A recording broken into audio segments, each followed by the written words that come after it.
The wine glass shattered against the restaurant floor, fragments catching the light like diamonds before disappearing into darkness. Time slowed as faces turned toward our corner of the dining room, some curious, some shocked, some delighted by the unexpected theater.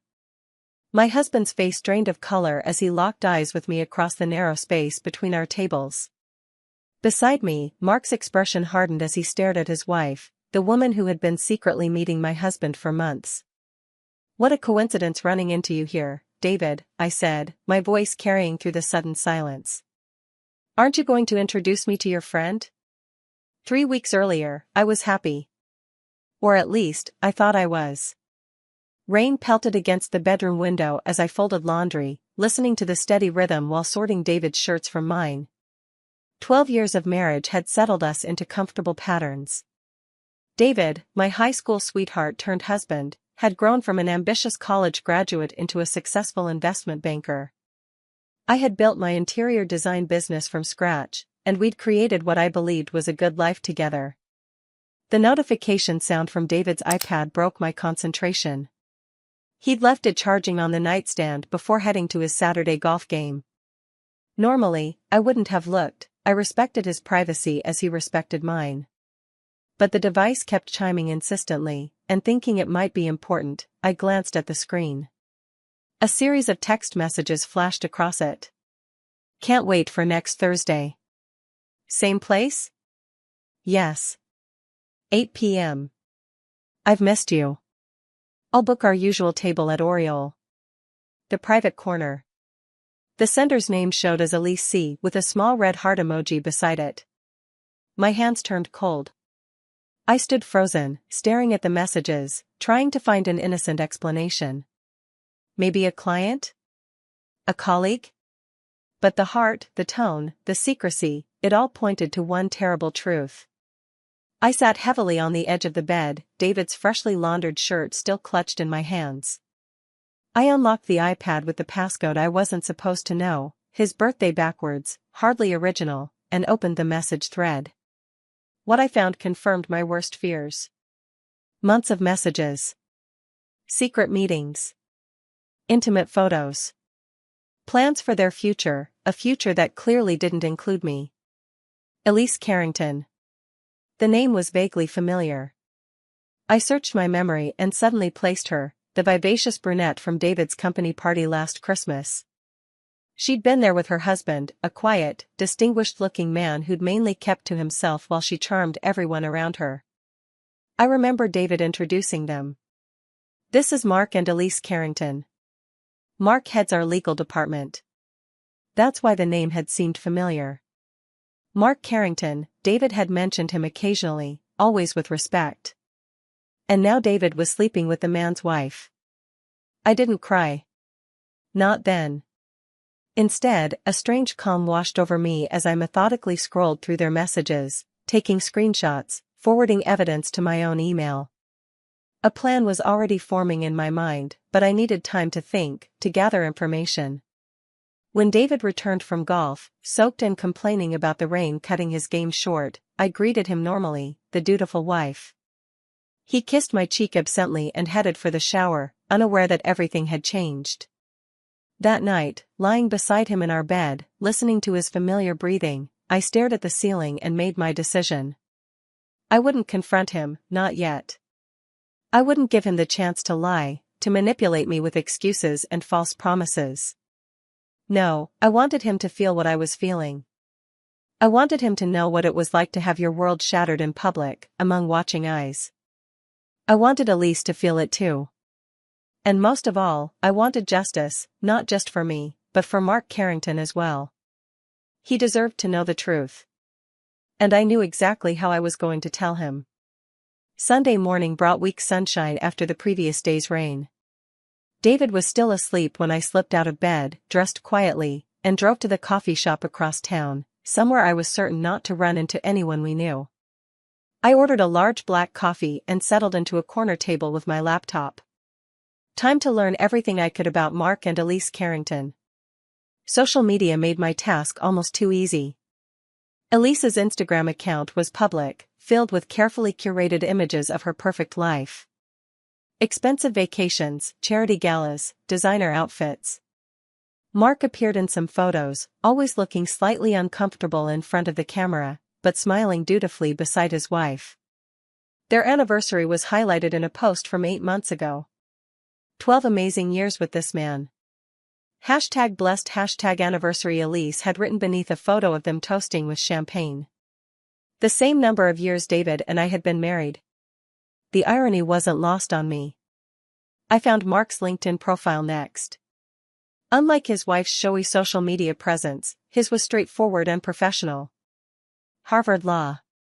Senior partner at his previous firm before joining David's company as head legal counsel 3 years ago. Respectable career trajectory. Board member for a children's literacy foundation. He seemed like a decent man. A man who, like me, had been betrayed by the person he trusted most. My coffee grew cold as I continued my search. I found their address, learned about their social circles, discovered which restaurants they frequented. I learned that Mark traveled often for work, information that aligned with the dates of many meetings between David and Elise. And then I found something unexpected, a business card website for a small photography studio listed under Mark's name. Carrington Photography, capturing moments that matter. I clicked through to a gallery showing landscapes, architectural shots, street photography. The work was surprisingly good, soulful, even. This man had an artist's eye hiding behind his corporate lawyer exterior. By the time I returned home, David was up and making breakfast, whistling tunelessly. He smiled when I walked in. "There you are. I was wondering where you'd disappeared to." "Just needed some fresh air," I replied, hanging my jacket carefully. "Thought I'd let you sleep in." "You're the best," he said, dropping a kiss on my forehead as he passed me a plate of eggs. "I was thinking we could check out that new exhibit at the museum today?" I studied him as he talked. This man I'd shared a bed with for 12 years. This man who could make breakfast and suggest museum dates while planning secret rendezvous with another man's wife. The disconnect was staggering. "Sounds perfect," I said, forcing a smile. We spent the day wandering through gallery halls, looking at art neither of us was truly seeing. David held my hand, pointed out his favorite pieces, bought me lunch at the museum cafe. The perfect husband, except for the secret life I now knew about. That night, after he fell asleep, I slipped out of bed again and sent an email from an account I created that afternoon. To mark.carrington@carringtonphotography.com. Subject: Important information, please read privately.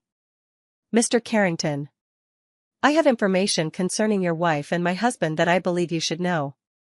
If you're willing to hear me out, please meet me at Riverside Coffee on 9th Street this Tuesday at 3 p.m. I'll be wearing a blue scarf. This is not a joke or a scam. I wish it were. Catherine Moore. I hesitated before pressing send, my finger hovering over the trackpad. Was I really going to do this?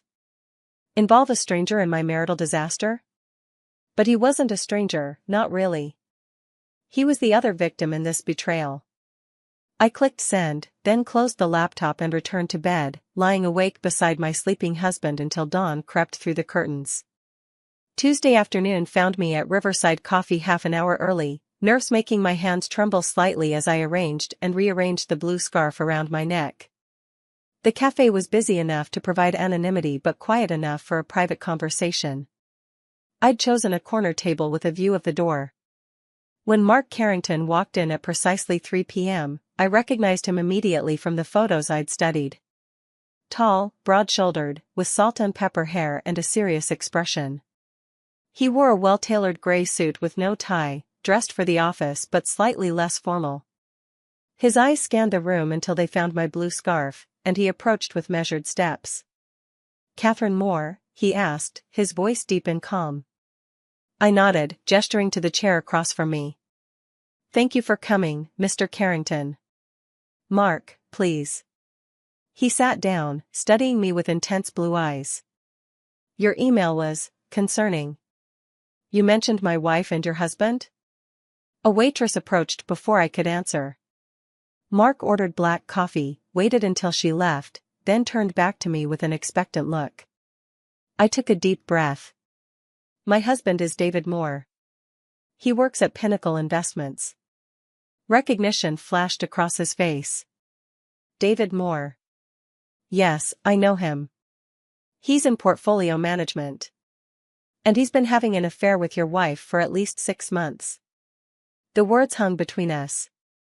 Mark's expression didn't change, but something shifted in his eyes, a darkening, a pulling inward. He stayed completely still for several long seconds. That's a serious accusation, he finally said, his voice perfectly controlled. I assume you have evidence. I opened my bag and pulled out a folder containing printouts of text messages, photos, hotel receipts, all carefully organized and annotated with dates. I pushed it across the table. I found out 3 days ago, I explained as he opened the folder. David left his iPad unlocked. They're planning to meet this Thursday at Oriole Restaurant. 8 p.m. Mark flipped through the pages methodically, his lawyer's mind clearly cataloging and analyzing each piece of evidence. His composure was remarkable and slightly unnerving. Only the whitening of his knuckles as he gripped the folder betrayed any emotion. 6 months, he murmured, more to himself than to me. 6 months. When he looked up, something had hardened in his expression. Why are you showing me this? Why not just confront your husband? I wrapped my hands around my coffee cup, drawing warmth from it. Because I don't want a private confrontation where he can lie, manipulate, or charm his way out of it. I hesitated, searching for the right words. I want consequences. Public ones.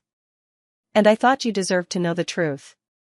Mark nodded slowly, closing the folder. And what do you propose we do with this information? I leaned forward slightly. They're meeting Thursday at Oriole. I thought we might join them.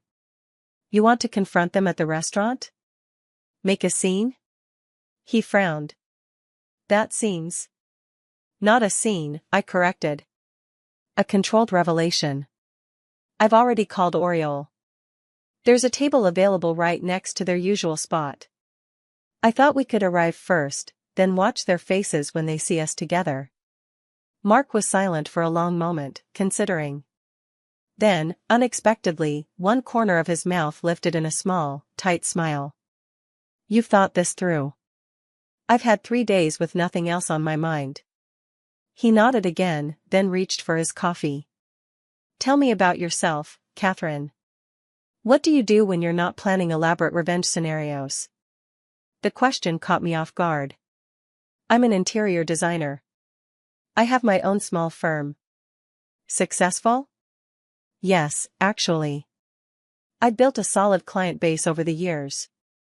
Children? I shook my head. We always said we were waiting for the right time. Now I'm grateful we didn't get that far. Mark took a sip of his coffee. We have a daughter. She's away at high school now, Columbia. Pride briefly softened his features before the gravity of our situation returned. Elise and I, things haven't been right for some time. But I never thought. He trailed off, then shook his head slightly. It doesn't matter what I thought. I'm sorry, I said, and meant it. As am I. He studied me for a moment. Your plan. It has merit, but it's missing something. What? Follow through. What happens after the reveal? Have you considered the endgame? I hesitated. Honestly, I've been so focused on the moment of confrontation that I haven't thought much beyond it. Mark nodded. Understandable. But if we're going to do this, we should be strategic. This isn't just about catching them in the act, it's about positioning ourselves for what comes after. The lawyer in him was taking over, and I found it oddly reassuring. His analytical approach balanced my emotional turmoil. What do you suggest? I asked. First, documentation. The restaurant encounter should be recorded, discreetly, of course. Not for public sharing, but for potential legal proceedings. He paused. Are you planning to divorce David? The question hit me like a physical blow, even though I'd been thinking about little else. Hearing it spoken aloud made it real in a way it hadn't been before. Yes, I said, surprising myself with the firmness of my response. Yes, I am. Then we need to ensure the evidence is properly preserved and that your confrontation doesn't undermine potential settlement negotiations. He checked his watch. I have a meeting in 30 minutes, but I'd like to continue this conversation. Are you free for dinner tonight? Tonight? I hadn't expected this development. If we're going to be dining companions on Thursday, we should at least know each other better than we do now. His expression remained serious, but there was something almost gentle in his tone. Besides, I have some ideas about how to refine your plan. All right, I agreed. Dinner tonight. Mark took out a business card and wrote an address on the back. 7 o'clock. It's a small Italian place, quiet, discreet. No one from our social circles is likely to see us there. As he stood to leave, I asked the question that had been nagging at me. Why are you taking this so calmly? I was a wreck when I found out. Mark buttoned his suit jacket before answering. Ms. Moore, Catherine, I've spent 20 years in corporate law. I've learned to save my reactions for after I've gathered all the facts and formulated a response. He picked up the folder of evidence. May I keep this? I nodded. Thank you for bringing this to my attention. Many wouldn't have. He extended his hand, and I shook it. His grip was firm but not aggressive. I'll see you at 7. After he left, I remained at the table, turning my coffee cup in slow circles. Mark Carrington wasn't what I had expected. I'd anticipated anger, shock, perhaps denial. Instead, I'd found a controlled, methodical ally who seemed almost grateful for the truth. I wondered what he was really thinking behind that composed exterior, and what plans were forming in that legal mind of his. Most of all, I wondered if I'd done the right thing by setting these events in motion. Too late to turn back now. The Italian restaurant was tucked away on a side street, its exterior unassuming but elegant. Inside, warm lighting cast a golden glow over rustic wooden tables. Classical music played softly in the background. The maitre d' led me to a corner table where Mark was already seated, examining the wine list. He stood as I approached, that old-fashioned courtesy catching me off guard again. Catherine. Thank you for coming. Thank you for the invitation, I replied, taking the seat across from him. Mark had changed from his business suit into dark jeans and a navy blazer over a gray shirt, casual but still put together. I'd opted for a simple black dress, not wanting to appear as though I'd tried too hard, but still feeling the need to look composed. I took the liberty of ordering wine, he said. A Barolo. Unless you prefer something else? Barolo is fine. The waiter arrived with the bottle, went through the tasting ritual with Mark, then poured us each a glass before leaving with our dinner orders. I've been thinking about your husband, Mark said once we were alone. I've interacted with him at company functions, of course, but I don't know much about him personally. I took a sip of wine, letting the complex flavors ground me before responding. What would you like to know? How long have you been together? We met in high school. Started dating in college. Married right after graduation. So, almost 18 years together, 12 of them married. Mark nodded slowly. And were you happy? Before this? The question made me pause. Was I happy? Had we been happy? I thought we were, I said finally. Not perfect, but solid. David was always ambitious, always working toward the next thing, promotion, bonus, bigger house. Sometimes I felt like I was part of his life plan rather than his partner, but I shrugged. I accepted that as his nature. And you? What's your nature? I smiled slightly. Are you analyzing me, counselor? Professional habit. He apologized. No, it's fine. I considered the question seriously. I'm a planner too, but different from David. I care about creating spaces where people feel at home, comfortable. In my work and in my personal life. Hence the interior design career. Exactly. Our first courses arrived, antipasto for him, caprese salad for me. We ate in silence for a few moments. Your turn, I said eventually. Tell me about your marriage. Mark set down his fork and took a sip of wine before answering. Elise and I met at a charity function in Boston. I was 32, just made partner at my firm. She was 26, working in public relations. Beautiful, charismatic, ambitious. A shadow crossed his face. We had good years. Built a life, raised our daughter. But somewhere along the way, we started wanting different things. What did she want? Status. Recognition. The right address, the right friends, the right vacations to post on Instagram. His tone wasn't bitter, merely factual. And I wanted. What? I prompted when he trailed off. Mark gestured vaguely. Something authentic. I grew up with very little. My father was a factory worker, my mother a teacher's aide. I worked my way through college and law school. The trappings of wealth were never my motivation. Hence the photography, I said. He looked surprised. You know about that? I did my research before contacting you. Your work is beautiful. A genuine smile briefly transformed his face. Thank you. It's my escape. Elise calls it my hobby, but it's more than that. It's the one thing I do solely for myself. I'd like to see more of it sometime, I said, surprising myself with the sincerity of the statement. The main courses arrived, interrupting the moment. Over pasta and risotto, we shifted to discussing our plan for Thursday night. Mark had indeed refined my original idea, adding nuanced details that balanced impact with discretion. The key, he explained, is to control the narrative. We don't want to appear as victims or scorned spouses creating a spectacle. We want to project calm strength. We're two adults who discovered a betrayal and are handling it with dignity. While still ensuring they feel the full weight of what they've done, I added. Precisely. Mark's eyes met mine over the rim of his wine glass.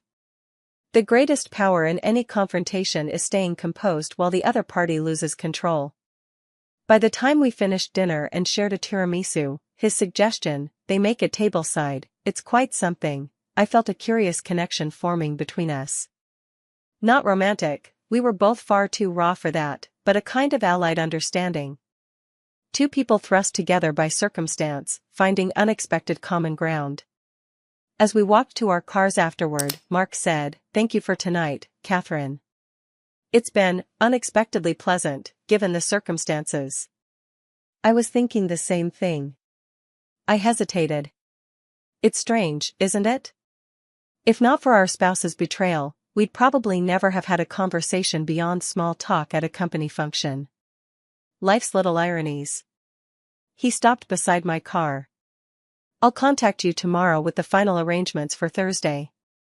If you change your mind about any of this, just say the word. I won't change my mind. He studied me for a moment. No, I don't believe you will. Then, formally, good night, Catherine. Good night, Mark.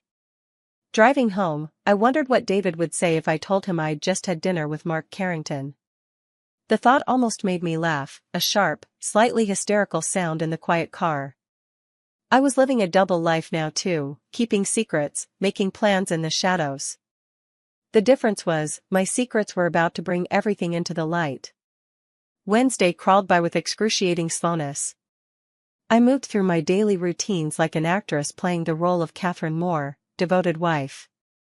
I prepared breakfast, kissed David goodbye as he left for work, attended client meetings, sketched design concepts, and returned home to make dinner. All while carrying the weight of knowing that tomorrow night, everything would change. David seemed different too, though I doubted he realized it. More attentive, perhaps compensating for what he planned to do the following evening. He brought home flowers, lilies, my favorite, and suggested we watch that British detective series I'd been wanting to see. You've seemed distant lately, he said as we cleaned up after dinner. Everything okay? The question nearly broke my composure. The audacity of his concern, his pretense of being the caring husband while planning to meet his mistress the very next night. Just busy with the Hendersons' project, I lied. Their renovation is getting complicated. Don't work too hard. He kissed my temple. I worry about you sometimes. I almost laughed in his face. Instead, I leaned into the kiss and murmured agreement. That night, as David slept beside me, I received a text from an unknown number. Arrangements confirmed for tomorrow. Table reserved under my name for 7:30 p.m. We'll send car for you at 7. MC. I deleted the message immediately. Thursday morning dawned bright and clear. David was unusually particular about his appearance, spending extra time on his hair, selecting one of his best suits. Important client meeting? I asked innocently, watching him from the bedroom doorway. Just a dinner thing, he replied vaguely. Might run late, don't wait up. Should I be jealous? I forced a teasing tone. David crossed the room and wrapped his arms around me. Never. You're the only woman in my life. He kissed me deeply, and I kissed him back while my stomach churned with disgust, both for him and for myself, playing this charade. After he left, I threw up in the bathroom, heaving until there was nothing left but bitter bile. Then I showered, washing away the feeling of his hands, his lips, his lies. The day passed in a blur of activities that required just enough focus to keep me from completely unraveling. I cancelled my afternoon appointments, unable to maintain the pretense of normality any longer. At 5 p.m., I began preparing. I chose my outfit carefully, a deep burgundy dress that I knew highlighted my best features without appearing as though I was trying too hard. Professional makeup, elegant but understated jewelry. Hair styled to frame my face. The overall effect was confident, composed, perhaps even intimidating. Exactly what I needed to be. At 7 p.m. sharp, my phone buzzed with a text, car waiting outside. I took one last look around our home, the space I'd lovingly designed over the years, filled with memories and mementos of a marriage I now understood had been built on quicksand. I wondered if I would ever return here, and if so, under what circumstances. Then I grabbed my purse and walked out the door. A sleek black car was idling at the curb, driver standing beside it. He opened the door for me, and I slid into the back seat to find Mark already inside. Catherine. He nodded in greeting, looking impeccable in a charcoal suit. You look formidable. That was the goal. I studied him in return. As do you. The drive to Oriole was mostly silent, both of us seemingly lost in our thoughts, mentally preparing for what lay ahead. Only as the car pulled up to the restaurant did Mark speak again. Last chance to reconsider. I met his gaze steadily. Are you having second thoughts? No. His answer was immediate. But this will change everything, for all of us. I want to be certain you're ready for that. I thought of David's kiss that morning, his declaration that I was the only woman in his life, the casual ease of his deception. I'm ready, I said firmly. Let's go. Mark nodded once, then offered his arm as we exited the car. Together, we walked into the restaurant, exactly on schedule for our reservation, and 30 minutes before our spouses were due to arrive. Everything was going according to plan. Oriole was exactly the type of restaurant David would choose for an illicit meeting, upscale but not ostentatious, with a reputation for discretion and a layout that offered secluded corners for intimate conversations. Soft lighting cast a flattering glow over the diners, and the ambient noise level provided privacy without requiring whispers. The maitre d' greeted Mark by name, apparently he was known here, and led us to our table, positioned exactly as I'd hoped, around a slight corner from the main dining room, with a clear view of the entrance and, most importantly, the table directly adjacent to ours.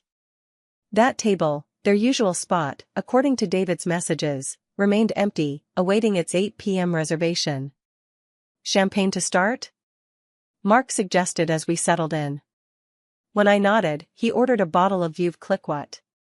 To steady the nerves, he explained when the waiter had gone. Though you appear remarkably calm.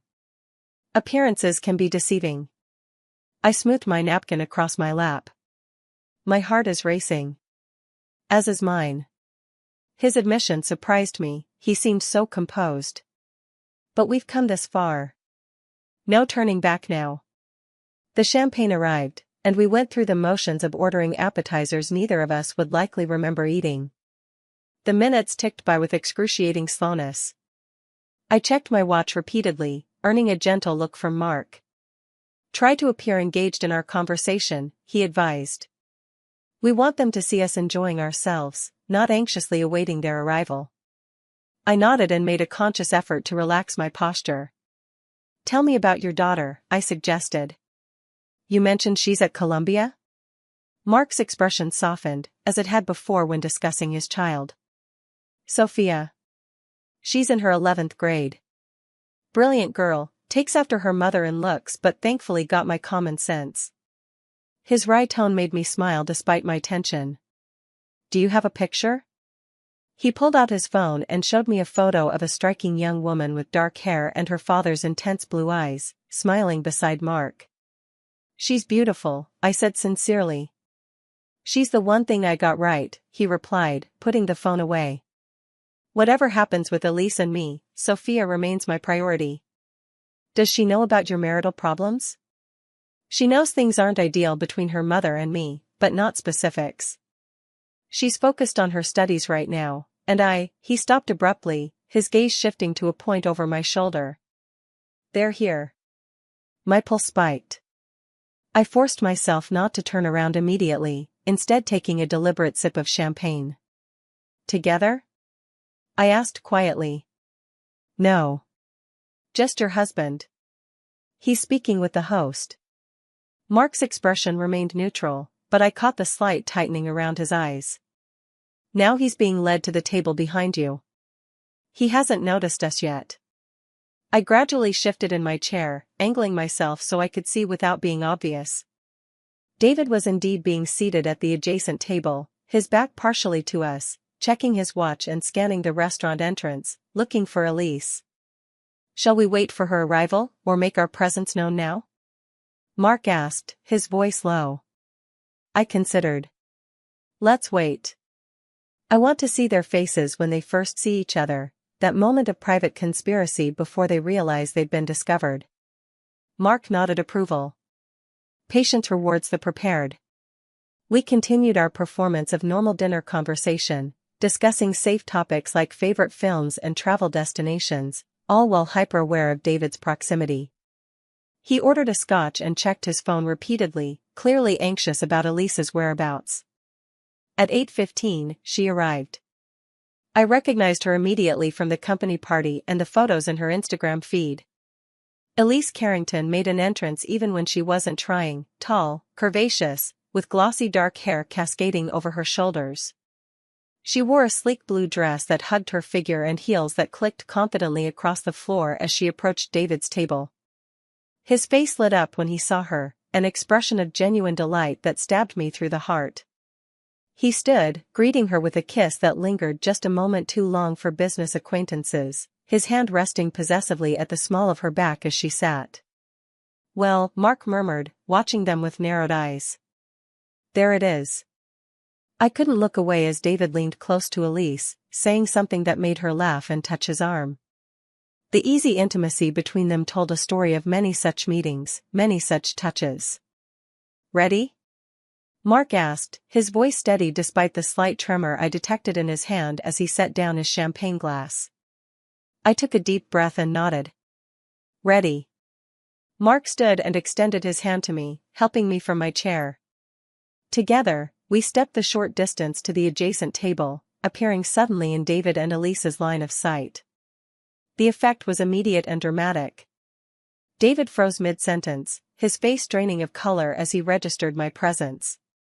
Beside him, Elise's eyes widened in shock as she recognized her husband. David, I said pleasantly. What a surprise running into you here. Catherine? He stood abruptly, nearly knocking over his scotch. What are you, how did you? Good evening, David, Mark said, his tone perfectly modulated. Elise. What a coincidence finding you both here. Elise recovered faster than David, her social training kicking in despite her evident distress. Mark. Catherine. Are you two, together? The implication was clear, and I saw a flash of hope in David's eyes, thinking perhaps he could turn this around, accuse me of the very betrayal he was committing. Actually, I replied smoothly, Mark and I just met a few days ago, when I discovered that my husband has been sleeping with his wife for the past 6 months. The words fell like stones into still water, sending ripples of reaction through both their faces. Around us, nearby diners were beginning to notice the tension, a few heads turning our way. Kathy, this isn't, we should discuss this privately, David began, reaching for my arm. I stepped back, avoiding his touch. Privately? Like the private room you booked at the Westlake Hotel last month? Or the private weekend in Napa while I thought you were at a conference? Elise, Mark said, his calm somehow more devastating than any shouting could have been. Would you like to explain the text messages? The hotel receipts? The plans for a future that apparently didn't include either of us? Elise's perfect composure cracked. You went through my phone? Her voice rose slightly. You had no right. No right? Mark's eyebrow arched. As your husband of 12 years, I had no right to know you were betraying our marriage vows? Keep your voice down, David hissed, looking anxiously at the surrounding tables. People are watching. Yes, they are, I agreed. Uncomfortable, isn't it? Being exposed in public. Catherine, please, David's voice took on the soothing tone he used when trying to manage difficult clients. This is all a misunderstanding. Elise and I work together. Don't. Mark's single word cut through David's attempt at deception. Don't compound your betrayal with lies. We have all the evidence. Every message, every photo, every secret meeting. The color returned to David's face in an angry flush. You've been spying on us? Both of you? What is this, some kind of setup? Setup? I laughed, the sound brittle even to my own ears. You set yourselves up. We merely compared notes. I think perhaps we should join you, Mark suggested, signaling a waiter. Since we all have so much to discuss. Before either David or Elise could object, Mark had arranged for our settings to be transferred to their table. The waitstaff, professional but clearly intrigued by the unfolding drama, quickly set 4 places. Perfect, Mark said, holding my chair as I sat directly across from David. Now we can have a civilized conversation. David looked trapped, his eyes darting between Mark and me, then to the exit, as if calculating his escape options. Elise sat rigidly beside him, her face a careful mask, though her rapidly blinking eyes betrayed her distress. Shall we order? I suggested, picking up a menu with steady hands that surprised even me. The sea base is supposed to be excellent. I've lost my appetite, Elise muttered, shooting a venomous look at her husband. That's a shame, Mark replied smoothly. But then, you've always been prone to dramatic gestures, haven't you, Elise? A waiter approached with a wine list, hesitating as he sensed the tension at our table. Bring another bottle of the Veuve Clicquot, Mark instructed. We're celebrating tonight. Celebrating what? David demanded once the waiter had gone, his voice low but intense. The destruction of 2 marriages? Is that what gets you off, Carrington? Mark's smile didn't reach his eyes. Our marriages were destroyed the moment you decided my wife was an acceptable addition to your extracurricular activities, more. This is insane, Elise hissed, leaning forward. You both completely overreacted. Mark, we can discuss this at home. Like we discussed it when I asked about your late nights at the office? Mark countered, his composure never wavering. Or when I questioned the credit card charges from hotels I never visited? You've had plenty of opportunities for discussion, Elise. You chose deception instead. I turned to David, who was staring at his water glass as if it held answers. Did you ever plan to tell me? Or was I just supposed to go on believing in our marriage while you built a life with her on the side? David finally met my eyes. Catherine, you have to understand, things between us haven't been the same for years. You're always wrapped up in your work, always. Don't you dare blame her, Elise snapped unexpectedly. You told me your marriage was practically over, that Catherine was cold and distant. I what? David's head whipped toward her in alarm. That she didn't understand you like I did, Elise continued, her composure cracking further. You said you were staying only because the timing wasn't right to leave. Her words hit me hard. David had not only betrayed me but had rewritten our entire marriage to justify his infidelity. Is that true, David? I asked quietly. Is that what you told her? The champagne arrived, creating a momentary interruption. Mark calmly instructed the waiter to pour 4 glasses, then dismissed him with a generous tip and a request for privacy. Answer her question, more, Mark said when we were alone again. Is that what you told my wife? David's silence was answer enough. You coward, I whispered. I didn't mean, David began, then stopped himself. This isn't how this was supposed to go. No, I imagine not, I replied. You probably envisioned years more of deception. Maybe eventually leaving me with some sanitized explanation that preserved your image as the good guy. We didn't want to hurt anyone, Elise insisted, reaching for her champagne with a slightly trembling hand. And yet, here we are, Mark observed dryly. All thoroughly hurt. What do you want from us? David demanded, looking between Mark and me. Public humiliation? Money? What's the point of this ambush? Mark lifted his champagne glass. Clarity. Truth. The opportunity to look you both in the eyes as we inform you that your carefully constructed fantasy is over. And to give you this, I added, reaching into my purse to withdraw a sealed envelope, which I placed in front of David. Divorce papers, already filed. You'll be formally served tomorrow, but I thought you should know what's coming. David stared at the envelope as if it might bite him. You can't be serious. Oh, but I am. I turned to Mark. Your turn. Mark produced a similar envelope and placed it before Elise. Likewise. My attorney will contact yours tomorrow. Elise's careful mask finally crumbled. Mark, please, we can work through this. It was a mistake, a stupid mistake. A 6-month mistake? Mark raised an eyebrow. With elaborate planning, hotel rooms, and discussions of your future together? That's not a mistake, Elise. That's a choice. Multiple choices, made day after day. Catherine, David tried again, reaching for my hand across the table. I pulled away before he could touch me. We've been together since college. 12 years of marriage. You can't just throw that away over one affair? I finished for him. I'm not throwing away anything, David. You already did that the first time you took her to bed. The wine glass shattered against the restaurant floor, fragments catching the light like diamonds before disappearing into darkness. Elise had knocked it over as she stood abruptly, her composure completely gone now. You smug bastard, she hissed at her husband. You promised we would handle this carefully. You promised we would both leave our marriages with dignity once the timing was right.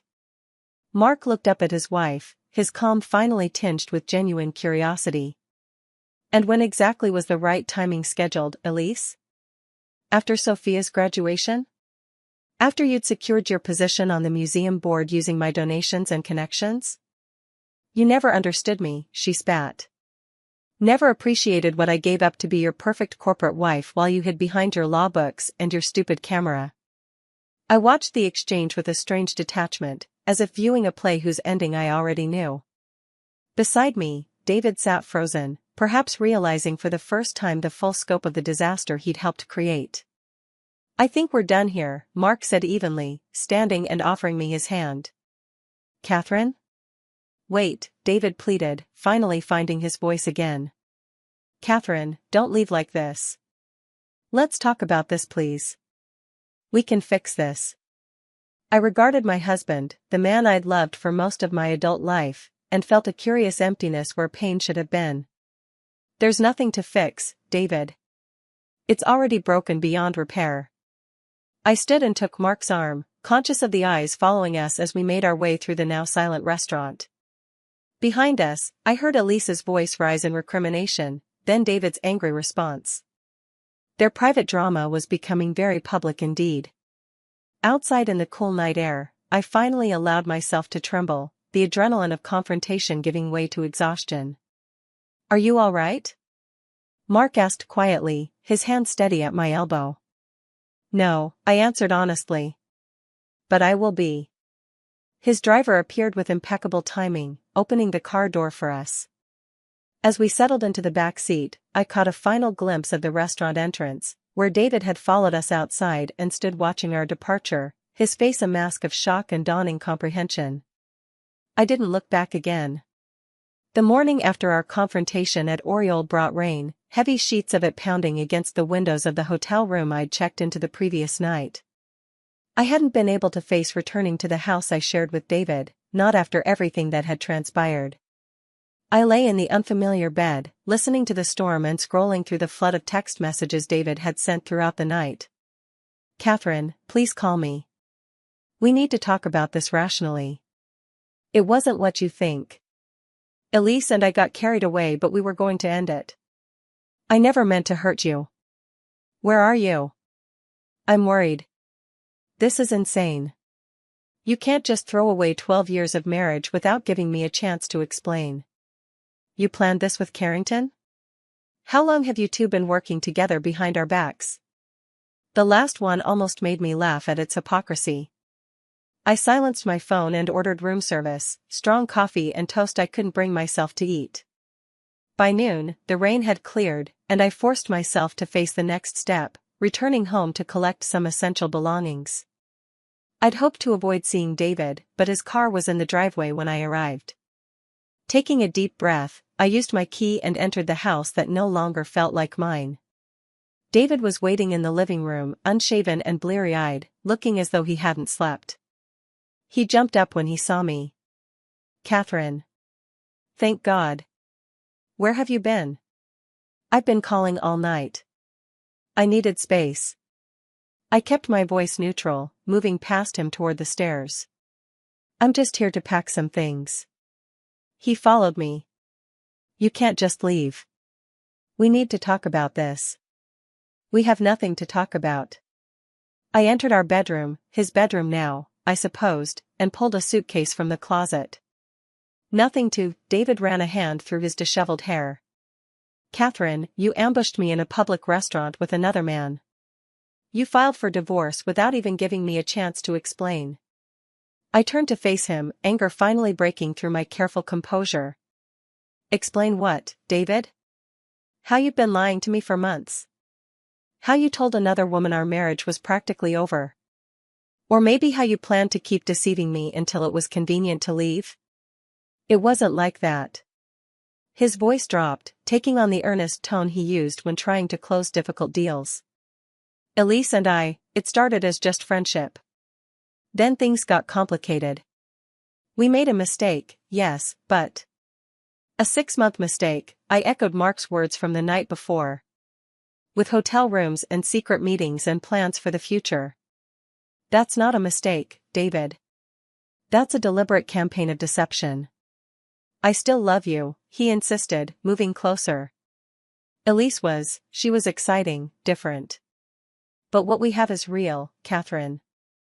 12 years. You can't just throw that away. I stepped back, maintaining distance between us. You already threw it away. I'm just acknowledging what's already happened. Give me another chance. His eyes were pleading now. People make mistakes.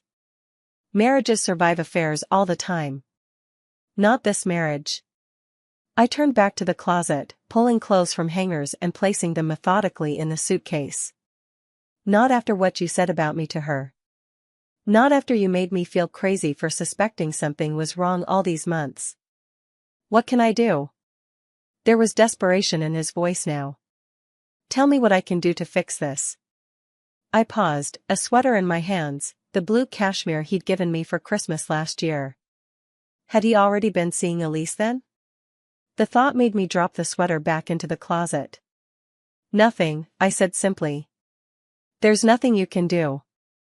It's over, David. It's Carrington, isn't it? His tone shifted suddenly, accusation replacing pleading. You two seemed awfully comfortable together last night. How long has that been going on? The suggestion was so absurd I actually laughed. Are you seriously trying to accuse me of having an affair with Mark? We met 3 days ago when I discovered your infidelity. And you immediately teamed up to ambush us? Planned this whole scenario together? That seems awfully cozy for new acquaintances. We're united by a common betrayal, I said coldly. Nothing more. David scoffed. I saw how he looked at you. And how you took his arm when you left.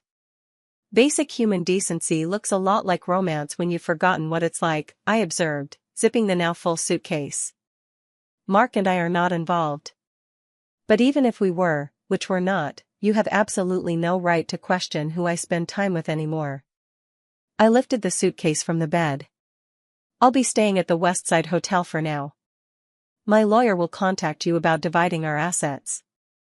I'd appreciate it if you wouldn't try to contact me directly. Catherine, David moved to block the doorway. Don't do this. Just give us one chance to talk this through. Counseling, maybe. Something. Move, David. Not until you agree to at least consider. Move, I repeated, more forcefully. Or I'll call Mark's lawyer and add harassment to the divorce filing. The mention of Mark seemed to deflate him. He stepped aside, watching silently as I made my way downstairs. At the front door, I paused and removed my house key from my keyring, placing it on the entry table with a soft click. For what it's worth, I said without turning around, I really did love you. I thought we were building something that would last forever.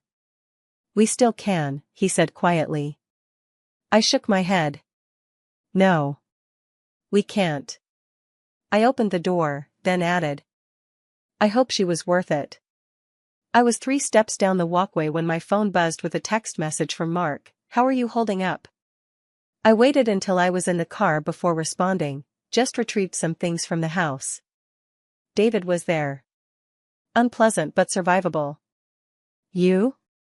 His reply came quickly, similar situation with Elise. Would you be interested in coffee later? Neutral territory to compare notes. I hesitated, wondering if meeting Mark again was wise. But the thought of sitting alone in a hotel room with nothing but my thoughts for company was worse. Coffee sounds good, I texted back. The place on 9th Street where we first met? Perfect. 3 p.m.? See you then. Riverside Coffee was busier than it had been during our first meeting, the afternoon crowd filling most tables with students and remote workers hunched over laptops. Mark had secured a corner table nonetheless, 2 steaming mugs already waiting when I arrived. I remembered you take it black, he said, standing as I approached. Good memory. I settled into the chair across from him, noting that he looked as exhausted as I felt, the circles under his eyes suggesting his night had been as sleepless as mine. Thank you for suggesting this. It's good to see a friendly face. How did it go with David? He asked, warming his hands around his own mug. I shrugged. About as expected. Denial, then bargaining, then accusations that you and I are having an affair. Mark's eyebrow raised slightly. Elise suggested the same thing. Apparently, we were very convincing dinner companions. Guilty consciences project, I observed. How is she taking it? Poorly. Mark took a sip of coffee. She cycled between tears, rage, and calculating how much of our assets she could claim. I've already moved to the guest room and scheduled a locksmith to change the codes to my home office. You think she would take things? I think Elise is nothing if not pragmatic about her self-interest. His tone was matter-of-fact rather than bitter. She knows the prenuptial agreement limits what she can claim unless she can prove certain breaches on my part. I wouldn't put it past her to manufacture evidence. That sounds exhausting. It is. He ran a hand through his hair, a gesture so reminiscent of David that I felt a momentary pang. But enough about our marital disasters. How are you really doing, Catherine? The sincerity in his question caught me off guard. Since discovering David's betrayal, I'd been so focused on my plan, on maintaining composure, on the mechanics of separation, that I hadn't truly allowed myself to feel the full weight of what had happened. I don't know, I admitted. Sometimes I'm angry, sometimes numb. Sometimes I wonder if I'm overreacting, if I should have given him another chance. I looked down at my coffee. Is that pathetic? Not at all. Mark's voice was gentle. 12 years is a significant investment. It's natural to question whether it's worth salvaging. But you're not questioning your decision to divorce Elise, I pointed out. Mark was quiet for a moment. Our situations are different. Elise and I, the affair was just the final chapter of a story that's been ending for years. We stayed together for Sophia, for appearances, for convenience. When I found out about David, I wasn't even surprised, just disappointed that she'd been so careless. The blunt assessment of his marriage made me wonder about my own. Had David and I been slowly disconnecting for years without my noticing? Had I been so wrapped up in my design work, in creating perfect spaces for others, that I'd missed the decay in my own home? I keep wondering what I missed, I confessed. What signs I overlooked? Don't do that to yourself, Mark said firmly. Their choices are not your responsibility. Logically, I know that. Emotionally, I shrugged. It's harder. It gets easier. He hesitated, then added, after my first divorce, I spent months analyzing every conversation, every argument, trying to pinpoint where things went wrong. Your first divorce? I was surprised, he hadn't mentioned a previous marriage. Before Elise. I was very young, 25, just out of law school. It lasted less than 2 years. A shadow crossed his face. Different circumstances, similar outcome. I'm sorry. Don't be. It taught me valuable lessons. One being that relationships end, but life continues. He smiled slightly. And that it's possible to rebuild, to find happiness again, even when it seems impossible in the moment. His words offered a perspective I badly needed, a glimpse of life beyond the immediate pain and chaos. Thank you for saying that, I said softly. And for all of this. Supporting a stranger through her marital collapse wasn't how you planned to spend your week, I'm sure. We're hardly strangers anymore, Mark pointed out. And as for support, it's mutual. Having an ally in this mess has made it more bearable. We fell into comfortable conversation after that, deliberately steering away from the subject of our spouses to discover more about each other. I learned that Mark had grown up in a small town in Pennsylvania, had worked his way through college and law school, and that photography had been his passion since his father gave him an old camera for his 12th birthday. In turn, I told him about my childhood in California, my early interest in architecture that evolved into interior design, and my dream of someday designing a small boutique hotel from the ground up. You should do it, he said when I mentioned this last ambition. Life's too short to postpone the things that matter to you. Maybe I will, I replied, surprised to find I meant it. Once the dust settles. We talked until the cafe began to empty, the afternoon crowd departing as evening approached. When we finally left, the sun was setting, casting long shadows across the street. Would you like to get dinner? Mark asked as we stood outside. Nothing fancy, there's a good Thai place around the corner. I hesitated, suddenly aware of how our meeting might appear to outsiders, or to our respective spouses, should they hear about it. I'm not sure that's a good idea. Mark immediately nodded. Of course. I didn't mean to presume. It's not that I don't want to, I clarified. It's just complicated. The timing, the circumstances. I understand completely. His smile was genuine. Rain check, perhaps. When things are less complicated. I'd like that. We parted with an awkward moment of indecision. Handshake? Hug? Simple goodbye, before settling on a brief, slightly formal embrace that nonetheless left me feeling steadier than I had in days. Back at my hotel, I ordered room service and opened my laptop to check emails. Among the usual client correspondence was a message from Mark, sent just minutes after we'd parted. Catherine. I realized I never properly thanked you for your courage in bringing Elise's infidelity to my attention. Many would have dealt with their own situation privately without considering the other affected party. Your integrity in difficult circumstances is remarkable. If you need any assistance navigating the legal aspects of your separation, please don't hesitate to ask. While I can't represent you directly due to conflict of interest, I can recommend several excellent divorce attorneys who would serve you well. Take care of yourself in the days ahead. Mark. I read the email twice, struck by its formality compared to our easy conversation earlier. Yet something about its tone was comforting, a reminder that whatever connection we were forming was built on mutual respect rather than desperate rebound attraction. I replied simply, "Thank you, Mark. Your support means more than you know. Catherine." Then I closed my laptop and stared out the hotel window at the city lights, feeling, for the first time since discovering David's betrayal, that I might eventually be okay. The following weeks passed in a blur of practical necessities, meetings with my lawyer, negotiations over asset division, finding a suitable apartment to rent while the divorce proceeded. David continued his campaign of reconciliation through increasingly desperate text messages and occasional ambushes at my office, until my lawyer threatened a restraining order. Mark and I stayed in touch, our communications evolving from formal emails to occasional texts, then to coffee every few days, a lifeline of understanding in the midst of chaos. We were careful to meet in public places, mindful of appearances, though neither of us articulated why that mattered.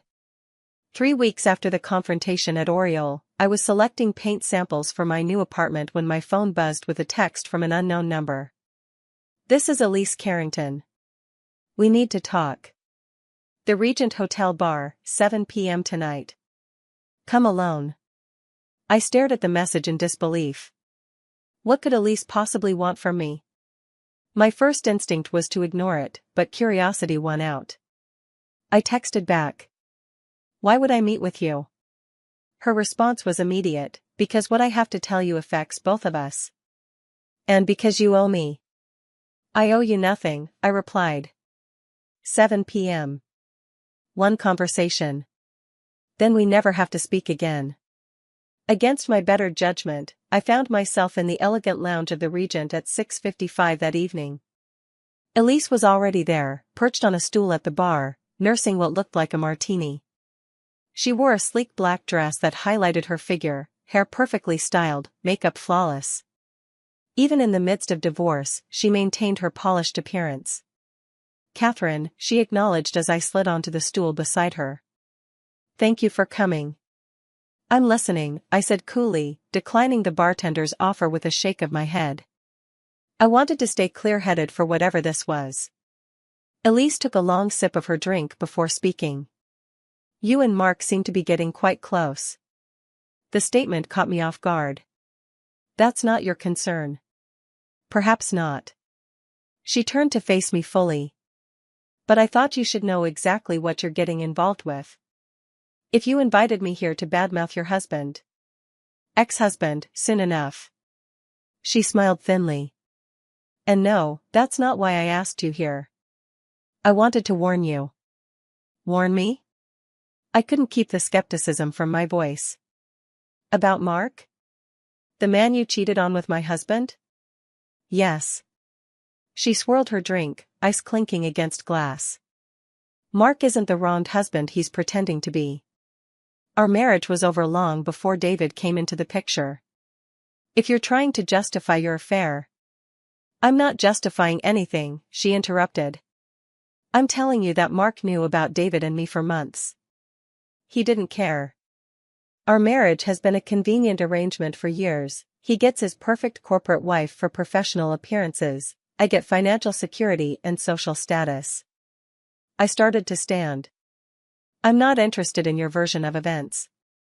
"Did he tell you about his first wife?" Elise asked, stopping me. "About what really happened?" Despite myself, I hesitated. Mark had mentioned a brief early marriage but few details. Seeing my pause, Elise pressed on. He drove her to a breakdown. Control, Catherine. That's what Mark craves.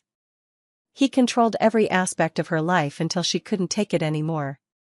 I don't believe you, I said, but uncertainty had crept in. Ask him about Rebecca. Ask him why she left the country after their divorce. Ask him about the non-disclosure agreement. Elise finished her martini in one smooth swallow. Mark isn't the white knight you think he is. He's using you to punish me, just like he's using this divorce to punish me financially. Why are you telling me this? Elise shrugged one elegant shoulder. Consider it a professional courtesy from one wronged wife to another. We both made mistakes in our marriages. The difference is, I'm not pretending to be a victim. She stood, placing money on the bar. Think about it, Catherine. Has Mark ever asked what you want, or has he been guiding you every step of the way? Suggesting strategies, recommending lawyers, being the perfect supportive friend while steering you exactly where he wants you to go? Without waiting for a response, she walked away, leaving me with troubling questions I couldn't easily dismiss. Later that night, I called Mark, intending to ask about his first wife. When he answered, the warmth in his voice made me hesitate. Catherine? Everything all right? Yes. I took a deep breath. Do you have time to meet tomorrow? There's something I'd like to talk about. Of course. Lunch?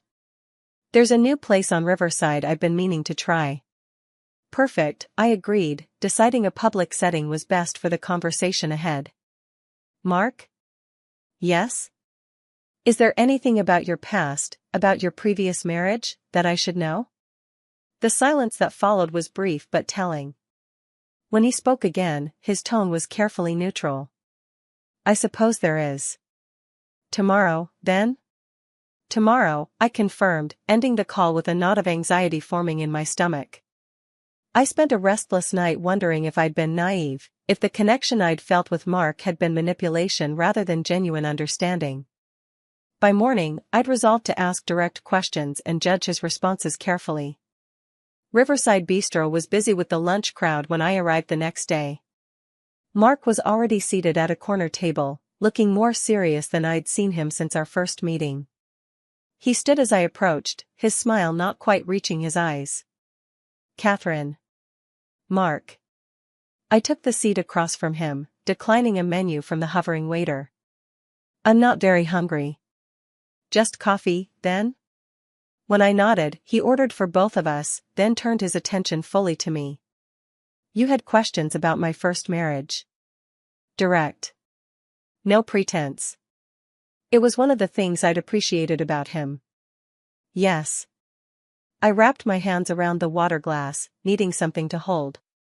I met with Elise yesterday. His expression tightened almost imperceptibly. I see. She told me to ask you about Rebecca. About why she left the country after your divorce. About a non-disclosure agreement. Mark was silent for a long moment, his fingers tapping lightly against the tablecloth, the first nervous gesture I'd seen from him. Finally, he sighed. Rebecca was my first wife. We married young, too young. The divorce was difficult. How difficult? He met my eyes directly.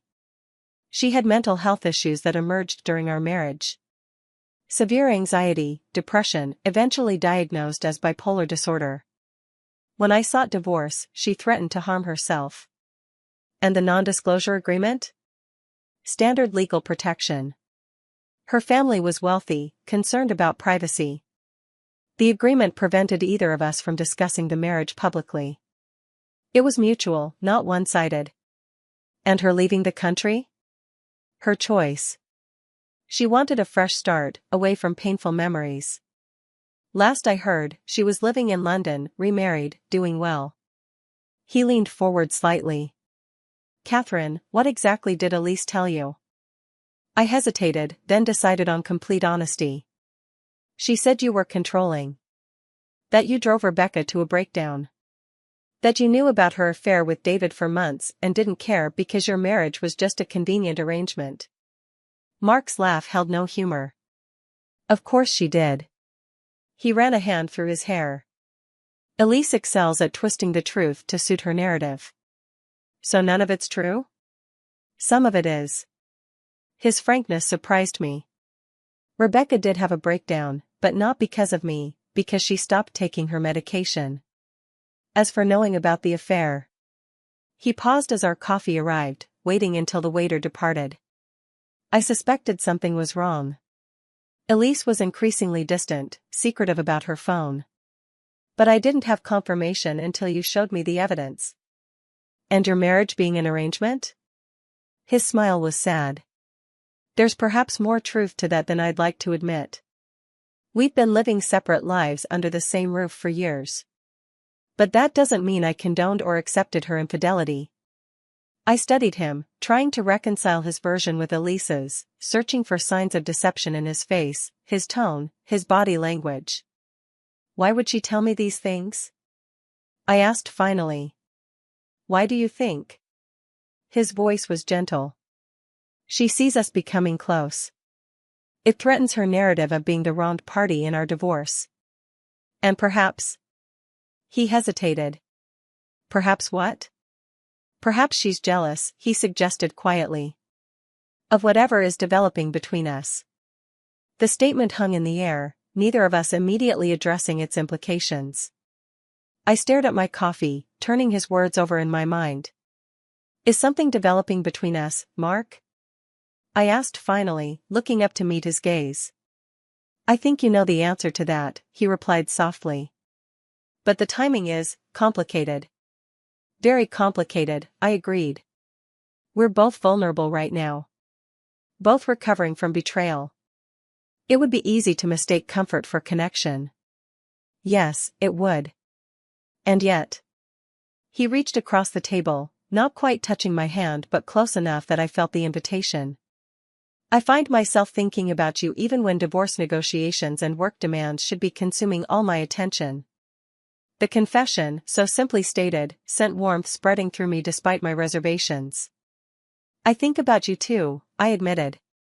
But I'm scared, Mark. I don't trust my judgment right now. I just found out my husband of 12 years has been lying to me for months. How can I trust any feelings I'm having? You can't, he said bluntly. Neither can I. That's why, much as I'd like to explore whatever this is between us, I think we need to proceed with caution. His honesty was refreshing, especially after weeks of David's manipulations and Elise's insinuations. So what do we do? I asked. We continue as we have been. Friends. Supporting each other through difficult times. And when the dust settles, when we're both legally free and emotionally ready, we reassess. He smiled slightly. If the connection is real, it will still be there when the timing is right. I nodded slowly, feeling both relief and disappointment at his practical approach. That sounds wise. I've been accused of many things, Mark said dryly, but wisdom is rarely among them. That made me laugh, releasing some of the tension that had built between us. We finally ordered food, our conversation shifting to safer topics, my new apartment, a photography exhibit he was considering, mutual complaints about our respective lawyers' billing practices. By the time we parted, the questions Elise had raised still lingered in my mind, but they had lost much of their power. Mark had answered me honestly, acknowledging complications without excuses or manipulations. Whether his version was the complete truth, I couldn't know for certain, but I chose to believe him until given reason not to. As we stood outside the restaurant preparing to go our separate ways, Mark hesitated, then said, "For what it's worth, Catherine, I'm grateful our paths crossed, despite the circumstances." "So am I," I replied, and was surprised to realize how deeply I meant it. 2 months after the confrontation at Oriole, my divorce from David was progressing through the legal system with surprising efficiency. His initial attempts at reconciliation had given way to petty disputes over property division, particularly regarding the house we had shared. My lawyer assured me we were in a strong position, especially given the evidence of his infidelity, but the process remained emotionally draining. Mark and I continued our cautious friendship, meeting regularly for coffee or lunch, carefully avoiding any situation that might be misconstrued as romantic. We were both determined to handle our divorces with dignity, giving no ammunition to our soon-to-be ex-spouses who still occasionally suggested our relationship had begun before their affair was discovered. On a crisp October morning, I was sketching design concepts in my new apartment, a bright, airy space with large windows overlooking a small neighborhood park, when my phone rang with an unfamiliar number. "Catherine Moore?" a woman's voice asked when I answered. "Speaking. My name is Rebecca Winters. Formerly Rebecca Carrington. I believe you've been spending time with my ex-husband, Mark." My hand froze mid-sketch, my pulse quickening. "Yes, I know Mark. How did you get my number?" "That's not important." Her tone was brisk, British accented. "What's important is that we talk. I understand you're going through a divorce because your husband had an affair with Mark's wife." Yes, that's correct," I confirmed, unsettled by her knowledge of my personal situation. "And Mark has positioned himself as your ally, your friend, perhaps potentially more?" "I don't see how that's any of your business," I replied, defenses rising. "It is when I see history repeating itself," Rebecca said. "Look, I'm not calling to cause trouble. But there are things you should know about Mark before you get any deeper into a relationship with him." I considered hanging up, but curiosity won out. "Such as?" "Mark Carrington is charming, attentive, and incredibly skilled at presenting himself as exactly what a woman needs at her most vulnerable moment." Her voice was steady, matter-of-fact. "He was my white knight too, once." "If you're calling to warn me that Mark is some kind of predator—" "Not a predator," she interrupted. "A controller. Everything starts wonderfully. He's supportive, understanding, gives you space when you need it. Then slowly, so gradually you barely notice, he begins reshaping your life. Your friends aren't quite good enough. Your career decisions could be more strategic. Your wardrobe could be more sophisticated." I thought of Mark's gentle suggestions about attorneys, his advice on handling the divorce, all of which had seemed helpful rather than controlling. "Mark told me about your bipolar disorder," I said. "That you stopped taking medication." Rebecca's laugh was sharp. "Of course he did. Did he mention that I sought treatment for anxiety because he constantly criticized every decision I made? Or that the bipolar diagnosis came from a psychiatrist he selected? Or that the medication made me so foggy I couldn't function? Why would I believe you over him?" I asked. "You shouldn't necessarily," she admitted. "I'm a stranger calling out of the blue. But ask yourself this, how did Mark respond when Elise mentioned me to you?" I hesitated. "He was defensive. But anyone would be if accused of." "Not defensive," Rebecca corrected. "Prepared. He had answers ready, didn't he?" A neat narrative that made me sound unstable while positioning him as the concerned husband. The observation was uncomfortably accurate. "Who told you I was spending time with Mark?" I asked. "Elise contacted me," Rebecca said. "We've stayed in touch over the years. She reached out after their confrontation at Oriole." "So you're doing Elise's bidding?" My skepticism returned. "The woman who was sleeping with my husband?" "I have no loyalty to Elise," Rebecca said flatly. "What she did to you was wrong. But Mark isn't the innocent party he portrays himself as. Their marriage has been broken for years." "Which doesn't justify infidelity," I countered. "No, it doesn't," she agreed. "Just, be careful, Catherine. Watch for the signs." The subtle criticisms disguised as helpful advice. The way he positions himself as the only person who truly understands you. The isolation from others who might offer different perspectives. I wanted to dismiss her warnings entirely, but something in her tone, the absence of hysteria or vindictiveness, gave me pause. "I appreciate your concern," I said carefully. "But Mark and I are just friends supporting each other through difficult divorces. For now, Rebecca said. Just remember what I've said if things progress. And Catherine? The NDA he mentioned? It was completely one-sided. I'm violating it by speaking to you, which should tell you how concerned I am.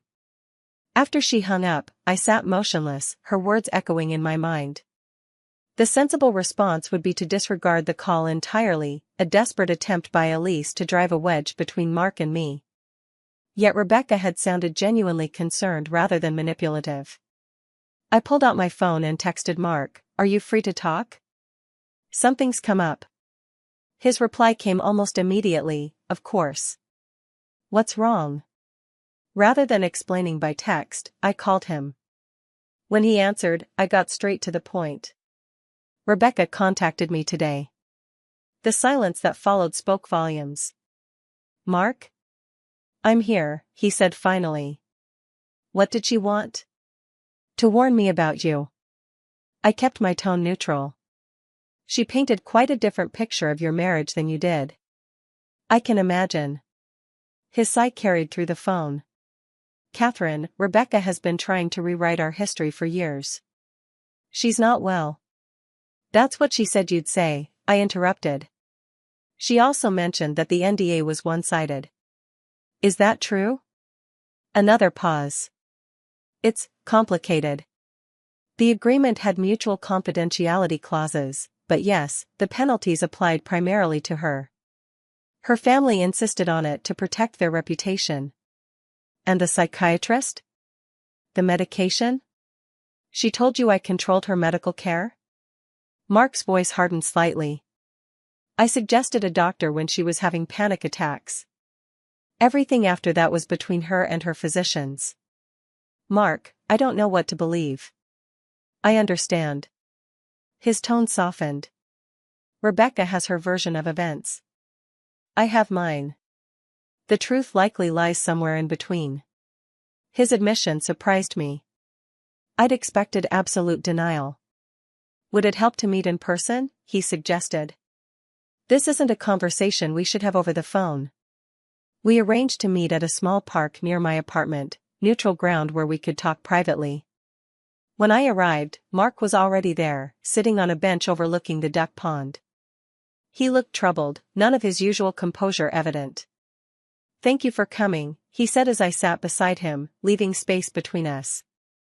"I almost didn't," I admitted. He nodded. "I wouldn't have blamed you." After a moment, he continued, "My marriage to Rebecca was a disaster, Catherine. We were wrong for each other from the start, but too young and stubborn to admit it. She says you controlled her." "I tried to help her." Mark's gaze remained on the water. "Perhaps too forcefully. She was brilliant but directionless, struggling with anxiety that paralyzed her decision-making. I thought I knew what was best." He turned to face me. "I was wrong. I pushed too hard, expected too much, didn't listen enough." The admission wasn't what I'd expected. "So there's truth to what she said?" "Some," he acknowledged. "Not the caricature of a manipulative monster she likely described, but yes, I was controlling in ways I didn't recognize until years of therapy helped me see the patterns." "And Elise? Was that marriage also a mistake?" "Different mistake, similar outcome." A humorless smile crossed his face. "With Elise, I overcorrected. Gave her complete freedom, avoided any hint of control. We essentially lived separate lives under one roof, connected only by convenience and Sophia." "Why are you telling me this?" I asked. "You could have denied everything," made Rebecca sound completely unstable. "Because I respect you too much to lie," he said simply. "And because whatever is developing between us, I want it to start with truth, not convenient fictions." The admission disarmed me. "I don't know if I can trust my judgment right now, Mark. With David's betrayal, the divorce, now these warnings about you. I feel like I'm navigating a minefield blindfolded." "Then let's slow down," he suggested. "Give yourself time to process everything. If there's something genuine between us, it will still be there when you're ready." His willingness to step back rather than press his case reassured me more than any defense could have. Thank you for being honest, I said finally. It's the least you deserve. We sat in silence, watching ducks glide across the pond's surface.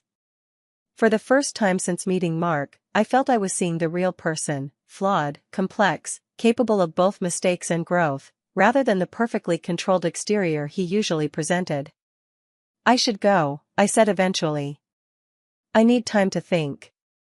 Of course. He made no move to touch me as we stood. Catherine? Whatever you decide, I'm grateful for your friendship these past months. It's meant more than you know. I nodded, unable to articulate my own jumbled feelings, and walked away. The next week passed in a blur of work and divorce proceedings. David had finally stopped his reconciliation attempts and was now fully focused on securing favorable terms, particularly regarding our house. I threw myself into client projects, grateful for the distraction from my personal turmoil. I didn't contact Mark, and he respected my silence, sending only a brief text, taking a step back as promised. Here if you need me. His restraint was telling, neither pressuring nor completely disappearing. 9 days after our park conversation, my lawyer called with news. David had suddenly agreed to my settlement terms, including selling the house and splitting the proceeds equally. What changed his mind? I asked, suspicious of the abrupt capitulation. Honestly? No idea, she admitted. His attorney just called and said they're accepting our proposal in full. I'd take the win and run with it. Later that afternoon, I received an unexpected text from David. I signed the papers. It's done. I'm sorry for everything, Catherine. I truly am. The message felt like the final chapter closing on our marriage, bringing both sadness and relief. On impulse, I forwarded a screenshot to Mark with the message. David accepted the settlement.